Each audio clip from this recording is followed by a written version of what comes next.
নমস্কার দর্শক বন্ধুরা, লক্ষ্মীর পঞ্চমেঞ্জনে আপনাদের সবাইকে স্বাগত জানাই। আশা করি আপনারা সবাই ভালো আছেন, আমিও ভালো আছি। আজকে আমি আরেকটি রেসিপি নিয়ে চলে আসলাম, পাবদা মাছ, দই সর্ষে পাবদা। আসুন তাহলে দেখে নিন। এখানে লবণ আর হলুদ মেখে নিলাম। পাবদাগুলো কিন্তু খুব বড় না, তবে দেশি পাবদা, এই পাবদার টেস্ট আছে। লবণ হলুদ মেখে কিছুক্ষণ রেখে দিলাম। একটা অনুরোধ, ভিডিওটি টেনে দেখবেন না, পুরো ভিডিও দেখবেন। এখানে হলুদ সর্ষে কম, লাল সর্ষে বেশি আমি দিয়ে দিচ্ছি। লাল বলতে কালো লাল একটা বললেই হলো, দিয়ে দিলাম।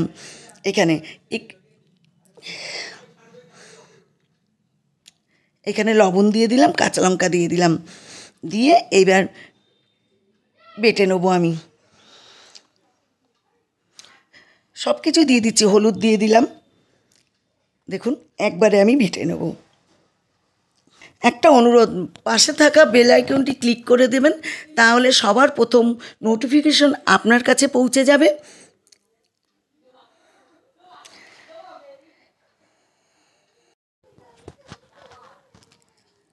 এখানে আমি সব কিছু দিয়ে দিয়েছি, আর মাছগুলো আমি বেশ কিছুক্ষণ মেখে রেখে দিয়েছিলাম লবণ হলুদ।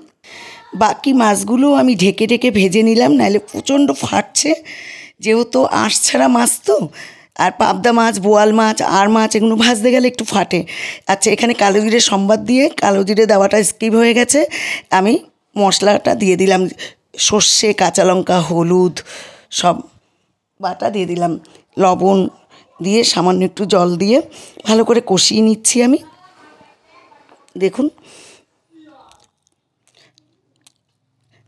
পাশে আমি একটু টক দই রেখেছি, ওই টক দইর সাথে আমি একটু কাশ্মীরি লঙ্কার গুঁড়ো দিয়ে দিলাম। কাশ্মীরি লঙ্কার গুঁড়ো দিয়ে ফেটিয়ে আমি দিয়ে দিলাম। সবসময় মনে রাখবেন, দেওয়াটাও দেখানো হয়নি, সবসময় মনে রাখবেন যে দইয়ের সাথে হয় লবণ দেবেন, নাহলে একটু ময়দা দেবেন, নাহলে কোনো মশলা দেবেন, দিয়ে ঘুটে দেবেন, তাহলে দইটা ফেটে যায় না। ভাজা মাছগুলো আমি ঝোলের মধ্যে দিয়ে দিলাম। ঝোল বলতে বেশি ঝোল করব না, গা মাখা হবে, এটা বেশি ঝোল ভালোও লাগবে না। একটু গরম জল দিয়েছিলাম সামান্য। প্লেটে যে মাছ ভাজার তেল ছিল সেটাও আমি কেচে দিয়ে দিলাম, তার সেই তেলটা দিলে দেখবেন একটা টেস্ট হয়। আমি এখানে সার্ভ করে দিলাম প্লেটে। দেখুন কি সুন্দর লাগছে। ভিডিওটি যদি ভালো লাগে, লাইক কমেন্ট শেয়ার করে দেওয়ার অনুরোধ রইল।